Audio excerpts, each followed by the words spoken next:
let's talk about it. This button allows you to make phone calls pretty easily, and this one allows you to search through anything in your vehicle, like changing the radio station or something like that. You can do pretty easily with that button. These buttons allow you to navigate through your menu. So if I press up and down, I can switch the menus, messages, your screen setup, your speedometer, vehicle info, off-road, and then you can use these side-to-side buttons to navigate inside those menus as well.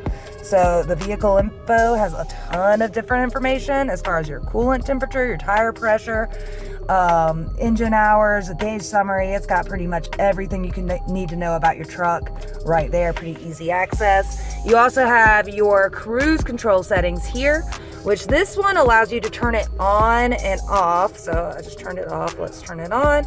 And then this will allow you to set it once you get to the speed you want. And then you can adjust the speed using these buttons. This one will go faster. This one will go slower. And you can cancel it. So there you have it. There's the controls on the steering wheel and the Ram Laramie. Hope this was helpful.